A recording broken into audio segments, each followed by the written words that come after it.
the link first. Okay. All right. I think we should be live, but let me double check on my Facebook, and then I'm going to share this link out. Just give me a moment, All right.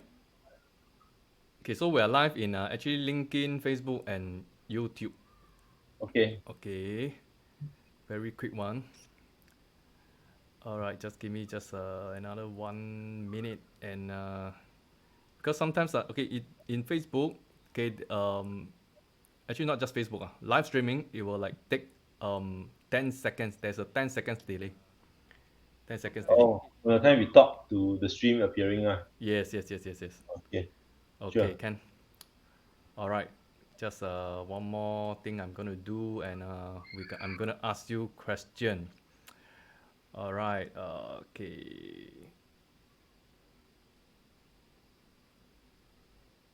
Okay. Okay. Great. Right. So thank you so much, bro, for taking up your time for this short interview. All right. And my channel is really about all the entrepreneurs and those who are really um, going out, right, creating values, really helping businesses and people as a whole. Yeah.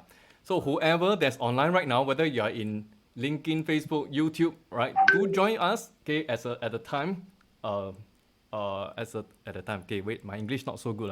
A At time this, of learning. Okay, learning from you. Yeah. So today we have Gin, right?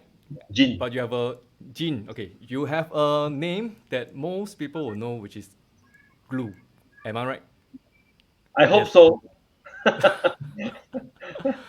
And I tell you, I'm very impressed, okay, because I only realized when I do some research on your profile that you're a lawyer. Oh my gosh, really? So you're a trained lawyer in US. Am I right?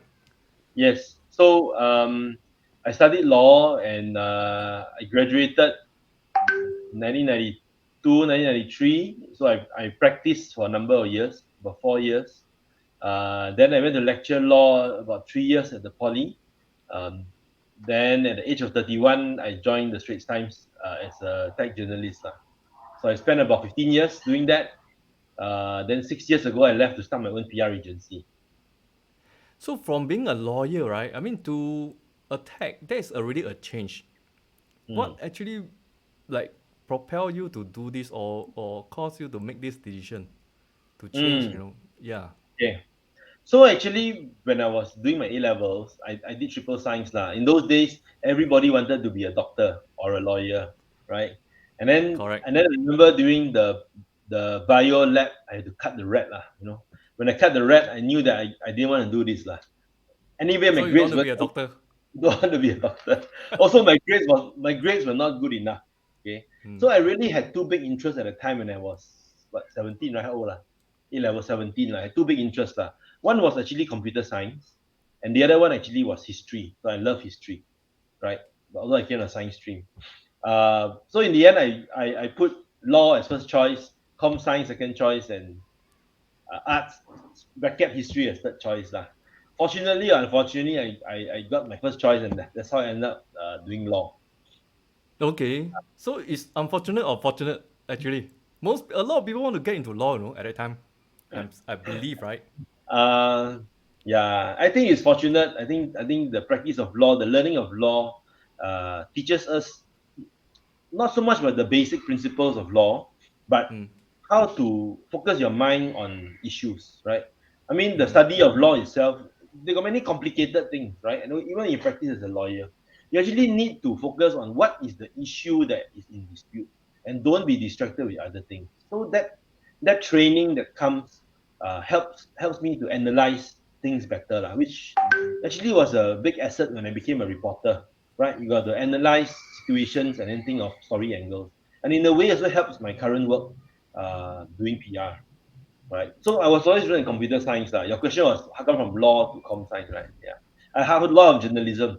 So actually in law school, I didn't study much. I was playing video games every day. Okay. and after 4 years of law and 3 years of lecturing, I thought, I really should pursue my real interest, which I think is Okay, we call it tech lah, but actually it's video games, right? Yeah, video games and tech. And when the opportunity came to join Straits Times as a tech journalist, I kind of jumped at it lah. I actually didn't know what it was lah. All I knew was it sounds like I can play video games, so okay, let's do it. So okay, yeah, I mean it's very interesting. It's very very interesting because you actually went into tech journalist, Mm. journaling. Okay, and okay, is that something that you okay? How do you jump into it in the first place? Did somebody invited you, or you wanted to get into it because you have Mm. been eyeing on it? No, actually no. I had no. I didn't even think of doing journalism at all. Right. Mm-hmm. Mm-hmm. What happened was I wanted to get into a technology company, maybe like Creative or Microsoft, and practice law as an in-house lawyer. Unfortunately, I spent my years as a lawyer doing what I call common man litigation. Okay, Mm-hmm. so I help a lot Mm-hmm. of people on the street with divorce, claims, petty crimes, workshop claim, make will, all the kind of thing that affects men on the street, right? And when I wanted to move to do corporate law for tech companies, I mean, they all rejected me because I had no prior experience, right, in Mm-hmm. corporate Okay. law. Yeah, and then what happened was I saw the advertisement in the newspaper, and they were looking for. I don't know whether you remember this. There used to be a publication called Project Eyeball. Okay, it was a new publication by SPH. It died now. Okay. Okay, shortly after it started. So and they were looking for a tech journalist. So I thought, hey, that sounds cool lah. No, I think I can write quite well, right? And it's tech. That sounds interesting. So I just applied. And then when I applied, they actually told me that actually I'm too old. I was 31 at the time. They were really Okay. looking for really young people, right?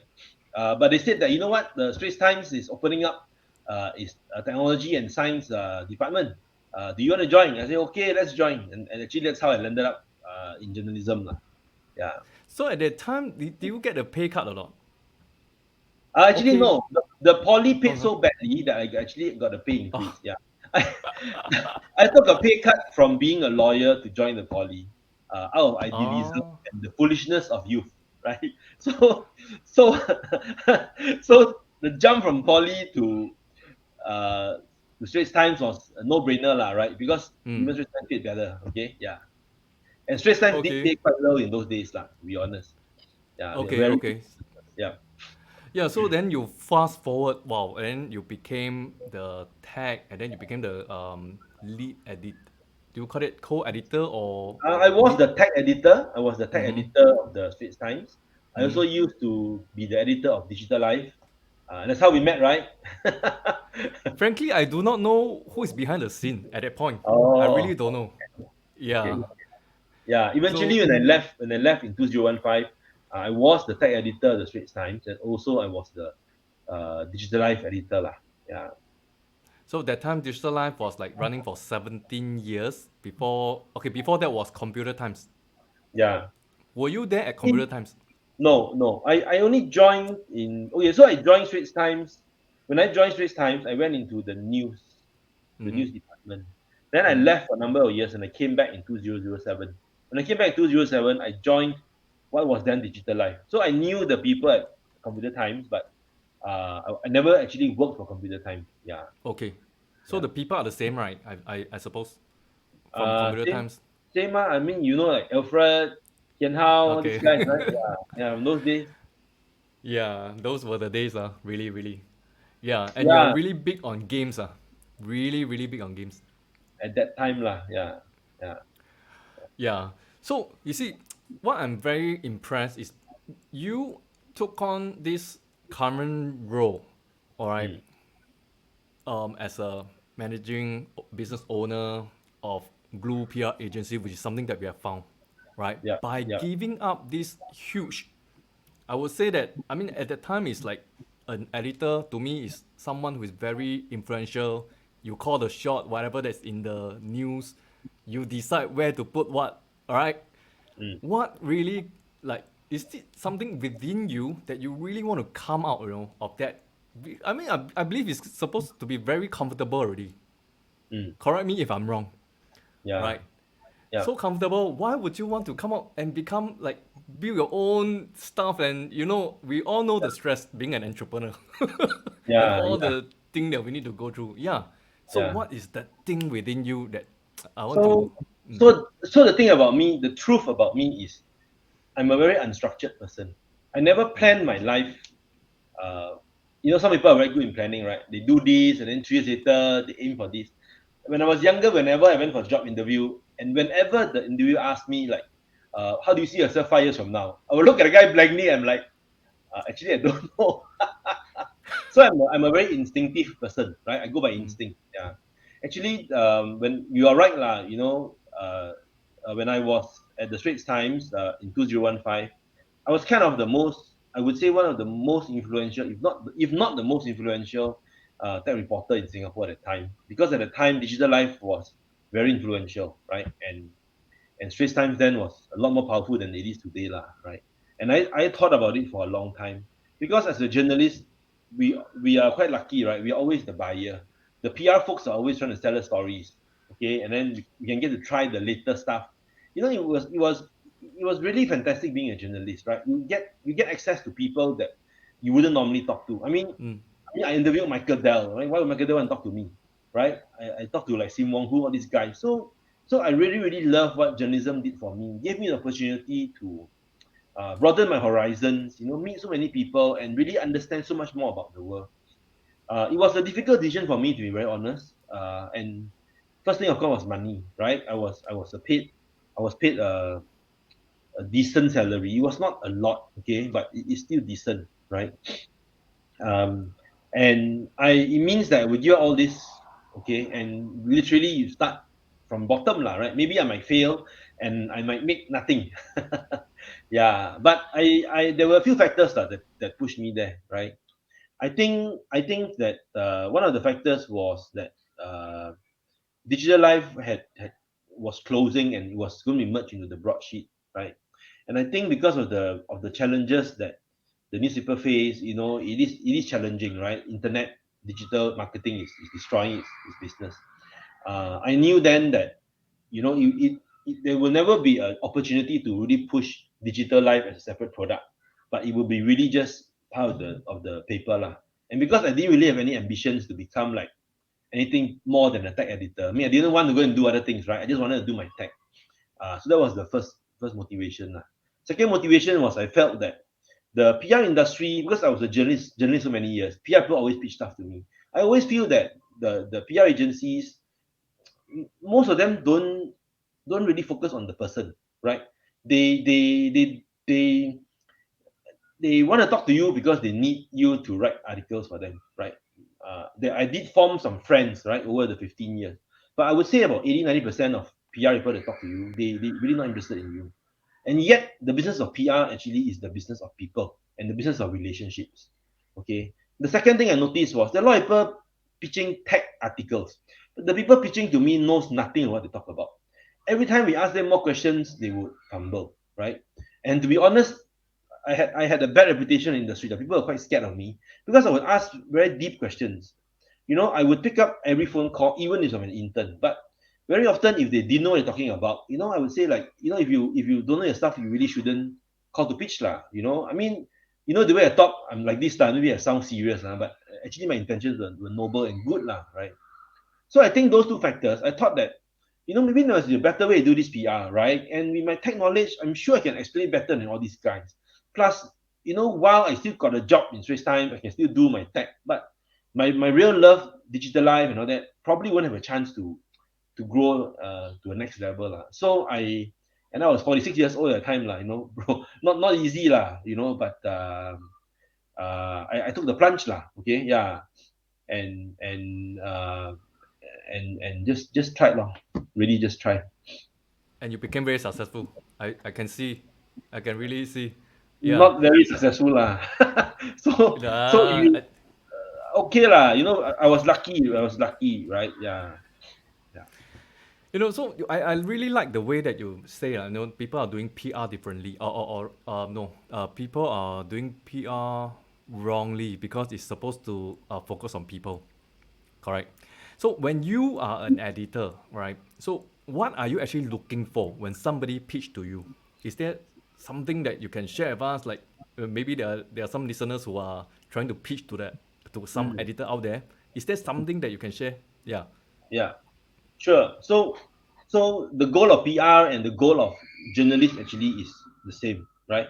PR, we are trying to, I always say that as PR consultant, we are salesmen, right? What we are selling actually is news, right? You have a set of facts. I mean, look, if now my house burn down and I die, everyone here die, 100% the news will cover one. Correct or not? No need to say one, no need to do anything one. People will come flying helicopter to cover your news, right? But the truth is most news is 90% of the news is not like that. 90% of the news is sitting on the fence, sorry, right? So the client has a set of facts, whether it's a launch of a new product or the appointment of a new CEO or the company want to get money, it has a set of facts. So we have to package the set of facts into news. A lot of people don't understand actually what is news, right? News means uh, uh, an event or information about something that is of interest to general public. Okay, that's news, right? So the PR people's job is to make sure you package it and then you sell to the journalists. And sometimes the journalists got different interests, right? You don't sell like a L'Oreal makeup to a tech journalist, right? You don't sell a Logitech camera to a food blogger. So it is really a sales job, and you must know who your customer is. Your customer actually is not the guy paying you the money. Your customer actually are the journalists. So journalists obviously they look for. So what is the role of a journalist? The role of a journalist actually is to engage his readers. So when I was in Straits Times, of course, I look for stories that have an impact on the general Singaporean, right? Impact on the tech industry. Maybe it's like automation. Like robots are going to replace humans. So these kind of stories are things that is of relevance to the reader. Very often, the people on the other side, my side now, of the PR or the companies, they are trying to push the message. They are trying to push what they want to say. But what they want to say is not necessarily what the readers want to read, right? So really, if you take a step back, instead of trying to sell your product that you want to sell the product that the journalist wants to consume, right? I think you start thinking that way, then you will have better chances. And usually the question we always ask, so what? So usually they will say, right, oh, I got $1 million funding. Okay. The journalist then will ask you, so what? Okay. The so what means you must give context. If you are the first startup to get $1 million in the last 10 years, that's news. If every other day got people getting $1 million in funding, it's not news, right? So context is very important. In journalism, we have this old saying, dog bite man is not news. Man bite dog is news, right? So people have a set of facts. They must think of how can I explain these facts to the journalists to explain that the news that I have is significant and therefore you should run it. Yeah, I mean that is the simplest tip I can give in a very short space of time. So does it mean that as a like a man on the street, normal entrepreneur, but in the tech scene, really have like not much chance to get on the news? Or is there a way that they or put on an angle or somewhere that it still can be newsworthy for these journalists? Definitely can. There are a lot of entrepreneurs out there. Um, they I mean many entrepreneurs have come to me. Brands like Aftershock, Secret Lab, when they started, actually nobody knew them. I was one of the first person to write about them, right? And they just approached directly, right? So a lot of people have succeeded over the years. Even Garena, Forrest Lee now is famous. I mean, I was one of the first to write about him when he was a Garena, right? And these people, when they started, they are startups like me, right? Anybody can do it. So, and it's not difficult, right? You can just have to read the online website or read the newspaper to see who is the customer you're going to sell your news to, right? I mean, if you are selling a tech product, then you must probably target hardware zone, right? Or geek culture, right? Or Irene, tech editor of Straits Times. You must find the correct customer and pitch a story that he or she would be interested in. Anybody can do it because the journalist, you see, you don't need complicated English to sell stories to the journalists. The journalists in Singapore are very down to earth people. They are like you and me. Just that maybe my language is a bit better because I trade in this. But when journalists talk to people on the street, they don't expect this. What they want to understand is, tell me what is your news about, and why is it significant in your own language, right? And the journalist's job is to write it in a way that is easy for his or her readers to read. So actually, if you have a bootstrap budget, you actually don't need to even hire a PR agency, but you got to know how to first connect to the journalist as a person, right? And then pitch your story, right? And pitch your story in a simple way. Don't use all those complicated, bombastic language. It's not. It's actually what is the facts and how you explain the facts. So means that today, if I want to get on the news, I can actually approach to media, write an email to the journalist. Of course, Yes, I have got to put in some points that are yes, newsworthy. yes, yes. It will still work. You have to try. Yeah, I'm not saying you have to work. You have to try. Okay. Yeah, yeah. I So I mean, don't like need to buy GCB lah. the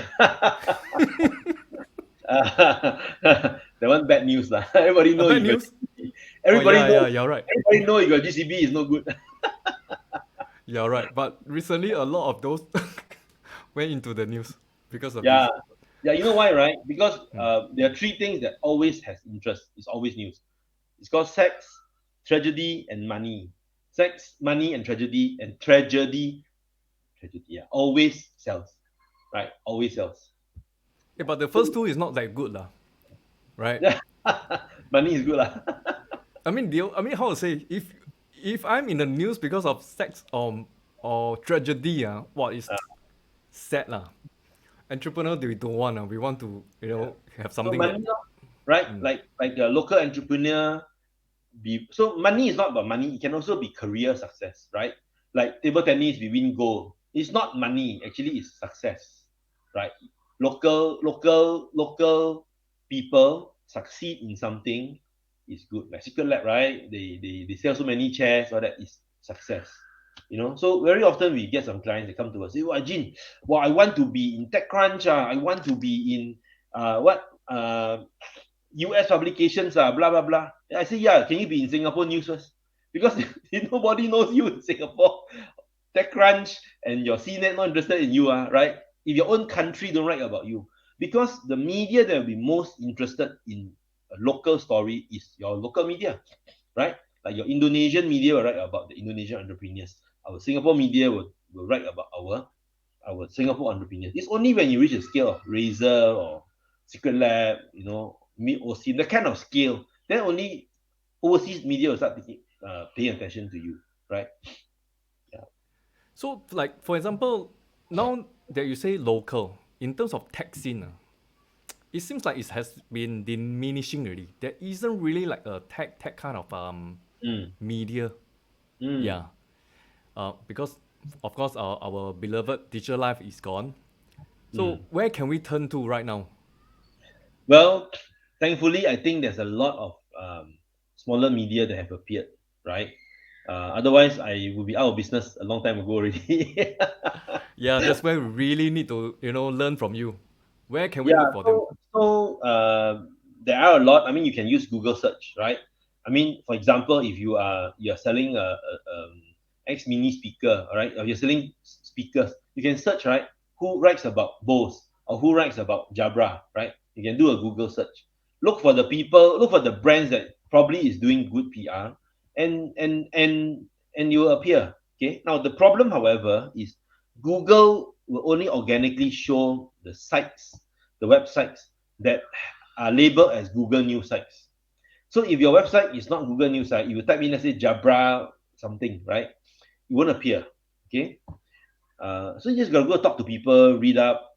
Your mainstream news actually is still number one, lah, right? Straits Times, CNA, these guys, right? But unfortunately, they don't really write a lot about the tech products like I used to when it was at Digital Life, right? I mean, if you are in the tech game, there is still Hardware Zone. They're still pretty strong. Geek Culture is been around, I think, 6 7 years, and they're doing pretty okay. Yahoo writes about tech. Asia One writes about tech. Uh, they are actually about, okay, like for example, when we have a press conference and we invite the media to come, we can get about 15 to 20 people to turn up from different media, okay, big and small. So while there isn't a DL anymore, right, there is still a few uh, medium big ones, right? Zhao Bao still is a tech page, right? My friend Marcus is still there. And there's a lot of these small people that didn't exist before, right? Last time we call them bloggers, lah, right? Now they are all sites. Lah. I mean, David, I'm sure you host a lot of sites, right? They can just use your WordPress system and they start their own website. There is no barriers to entry, and to be honest, when I started this business, I didn't know all of these any of these guys, because we're in the Straits Times. You think that the world revolves around you, right? Then when you start doing PR, you realize actually there's a lot of bloggers, small players out there, and together as a group, right? If you can tell a client, hey, look, you pay me this amount of money, you launch a product, you can get 18, 20 articles. Why not?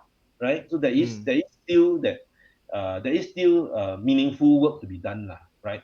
And whether the guy is from Straits Times, Highway Zone, or he's a blogger, it's the same. Lah. We treat anybody who will take an article without asking for payment as media. Okay? People who ask for payment, we call them influencers. So Okay, okay. So that's it's how we only do our when without payment, yes. then that is really journaling. We treat them as media lah, okay? We treat them Mm. as media, okay?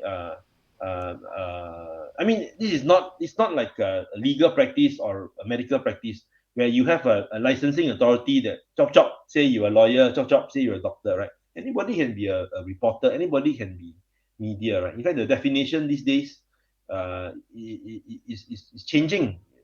Anybody can start a website now and be a media, right? Or we call it media, lah, right? Anybody can start a live stream and call themselves a KOL, right? It's all possible, right? So the game has changed in a way, but the principles remain the same. The principles remain that we have to build relationship with the media, okay? And we have to give them stories that is meaningful for them and is of significance to them, so they will write about it. Okay, unless you want to go and buy advertorials, which is a different game. We do help our clients with that, but that is not the primary business, right? Because once you move to advertorials, you're talking about marketing already. We are dealing with the part of the business that generally you cannot pay for coverage, right? An old man like me, it's a skill that I think has an advantage lah. If you ask me go and do digital marketing, I mean, how do you fight against the army of young 20 something people that knows social media and digital marketing and Facebook ad buy at the back of the hand, right? And in a way also I'm lucky because not many people want to do what I do, because what we do is very difficult, right? Is getting the journalists, and this media, new ones come in, old ones leave. You got to track where they go, right? And you got to do that.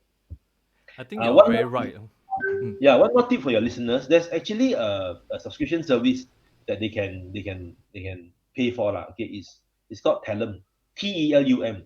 So Okay. Telum is actually an organization that actually has a journalist database. So anybody who's an entrepreneur can go there, get the email database of journalists. You can search lah, tag journalists in Singapore. He'll come up the list for you, and you can then email them directly. But you have to pay for that database. Yeah. Okay, but you're right. Okay, before we talk about talent, okay, that one we bookmark a bit. Mm. But you're right. For your experience, I think the thing is how many editor, Mm. right, and PR people are there. I mean, having a person who has two experience of both sides, I think is very hard to find. And I think you are the only one, bro. Are there any? I don't I think there's think any. I think there are a few. So like my ex colleague Sherwin, now he's doing PR Lazada, right? Mm. David Cheng, who used to be the Hardware Zone editor, is at another agency called Inform. I think there are a few, but I think I might be the only one who is running my own business lah. Yes. Yeah, and that's the interesting point, bro. Because you see, journalists and PR people are very different. Mm. Journalists is a bit like we are searching for the truth, right? We want to tell people the truth. That is our DNA. Our DNA is not to go and saka people and all that, right? It's actually to tell the truth, right? And PR people actually, it comes with a bad name, It's like PR itself is the bad word, sometimes, right? They are used to making their stakeholders happy. Their primary goal is make CEO happy, make CMO happy, right? And protect them, right? So it is to manage the information. The journalist wants to discover the real information. So behind that's the why the scenes. practice of PR is very important that we don't be dishonest to the media, right? Mm, If people think that PR is spin doctors, spin doctor PR won't survive one, because once the media don't trust you, they won't talk to you anymore, right? mm. So when we want to do this business as PR, we must build trust.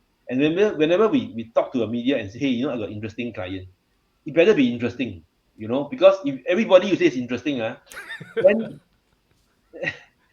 right? Yeah. So talking about this, in the industry, right? Whether you're at the editor or I mean, whether you're the journalist or you're the PR side of things, are there any like dark secrets that you can share with us or not? Dark secrets. Like there are some like I don't know, under table stuff and things like that. Does it really happen? Okay, maybe in Singapore there isn't, but how about places that you have been to before? Have you heard of such cases? Okay, I can tell you this lah. I don't know whether it's a dark secret lah, but in the days when I was a journalist, uh, generally we cannot take stuff lah, right? Yeah. But nowadays, actually, even for many many years, the press conferences got lucky draw one lah. So Okay. so you lucky draw, then more people will come lah. I guess it's not taking lah, right? It's a lucky draw. It's a fair giveaway to Okay, everybody. I mean you can say that it's a way to attract more journalists to come. Yeah, Like you buy food, you have buffet yeah, spread, you go to yeah, Shangri-La. yeah. Okay, But that's fair. That's fair. traditionally, when I was Straits Times, we are not supposed to, even these things we are not supposed to keep, right? Okay, Yeah, you so want what to do you do when somebody approach you with all these goodies? last time. Anyone or not? Anyone approach you and then say, "Hey, I'm going to give you this," that is really off the line one. So there are two ways about it lah. Sometimes we okay, this is when I was a journalist, right? So you can't take, right? So there are two ways. If you really like the product, you say, can I purchase it from you at a discount? Okay, I don't want to take it, but I like it. Can I buy at a discount? Right? The other thing you can do is, can I do a long-term loan? Because like, okay, for example, we used to review like Xbox and PlayStation games, right? You cannot expect my team to go and buy three Xbox and three PlayStation and play home to review the games, right? So we will tell these people, can you give us long-term loans, right? But it's not that we are greedy; is we need this thing to test the games over many years, lah. So that's how we would justify it. A lot of reporters they do all the iPhone, all that kind of phone, right? So every year YouTuber nowadays. every YouTuber. year change phone, no, right? You technically never take the phone, my long-term loan. So it's a bit gray, lah, right? But I don't think it's a dark secret. I don't think it's a big deal actually. Yeah, Yeah, because I mean, with the environment right now, like YouTubers and influencers, they all get all these perks, and even for traveling, they get to travel all over the world just because they are able to cover that news for that yes, company. yes, yes. So last Yeah. time, only if you are a journalist, you will get this type of opportunity, lah. But like I said, the barriers of entry today doesn't exist anymore. Once you have the reach, whether you are on the website or you are Instagram or your YouTube, people will be nice to you and take care of you so that you will write good stuff for them, and people will read lah. Yeah. But again, I think even though you say it's like low barrier of entry, it is Mm. still a matter of trust. Yeah, I think Yes. that trust will be difficult to build. I mean, if I'm like a new Yeah. YouTuber, I come out and tell people about this product is good. I think Yeah. people will not believe me. They will give me like, some time to prove myself. Yeah. Yeah. But however, for you, Jin, you are really like, wow, I don't know, 50 years of experience. Don't have lah. I'm 52 this year, so don't have 50 years experience. Just kidding, just Let kidding. me see. Yeah, 20 over years. 20 years of experience, wow, amazing, really Yeah. amazing. Plus a lot of all those relationships that you have, really amazing, yeah. Well, I mean, we have come 30 minutes already, okay, for this interview. Okay, so I mean, you have been really generous with your time, and I really want to thank you.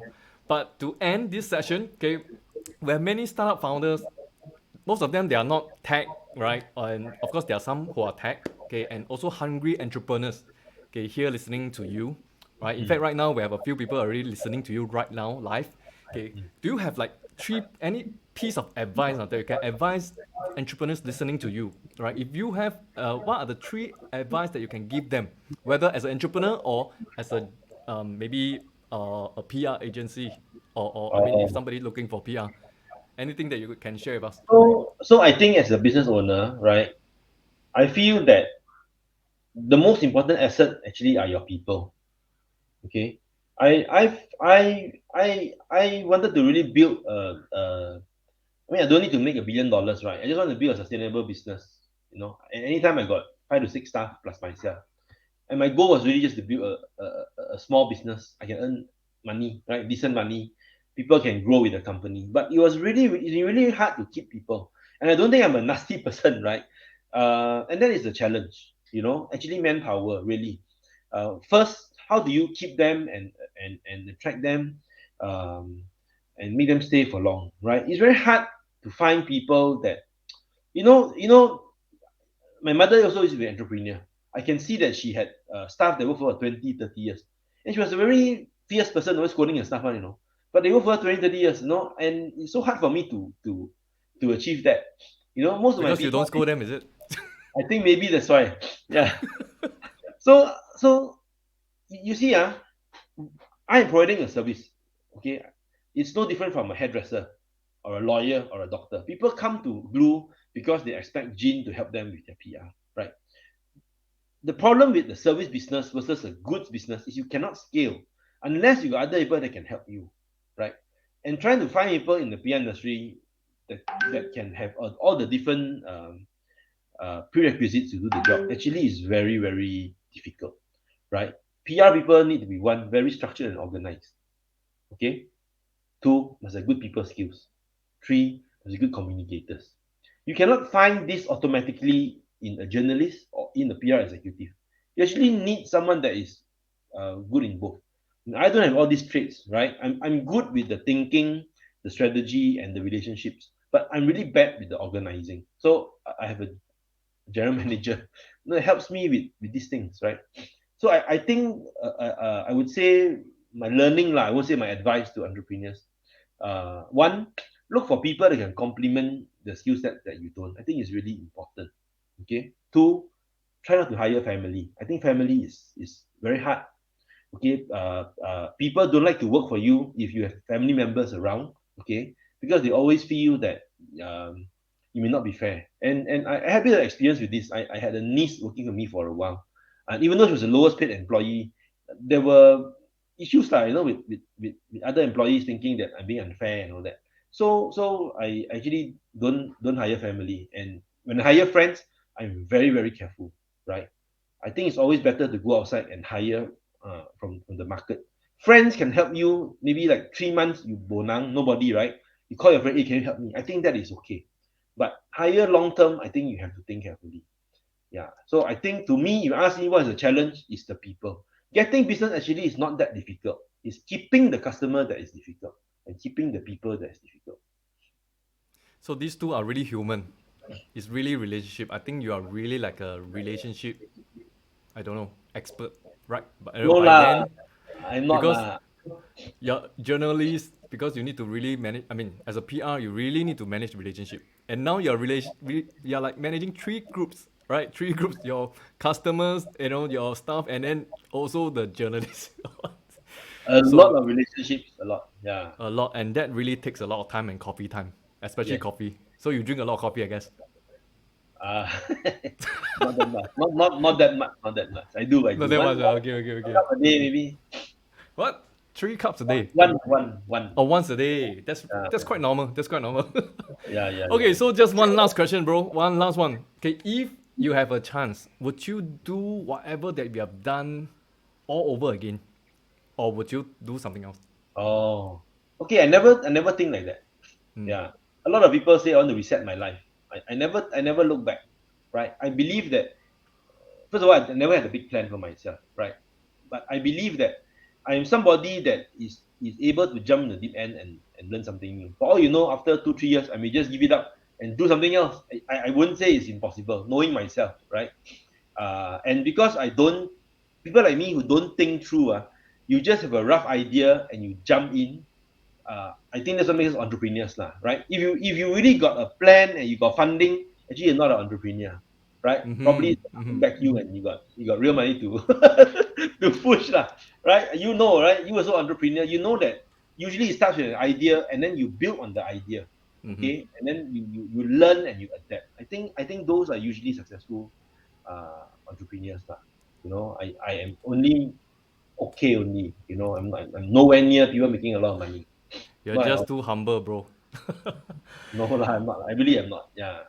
Okay, yeah, I mean, really thank you for this time. Yeah, and whoever that's listening to us, whether it's recorded or not recorded right now, okay, we are gonna put whatever. I mean, is it okay if I put your profile Yeah, in sure, this? sure. Sure, Yeah, sure. and so that Sure. they can contact you if there's any Just, just, questions. just, just don't give my address, can already. Yeah, yeah. Yeah, You can give them my email. That no problem. I'm happy. I'm happy to if they got questions. I'm happy to help if I can. yeah, especially in the area of PR, Yes, which yes, I think a lot of entrepreneurs are struggling. They do not know how to position themselves, how to write the story for themselves, right? yes, yes. And right to Yeah. pitch to the journalists. Yeah. Okay, so I hope every one of us, every one of you have been learning something. Okay, if you have learned something, do key into the comment box. Okay, so that we can at least know that we have learned something through this session. And really, I look forward for more interaction. Okay, with you guys. Okay, and I'll see you guys next time. Goodbye.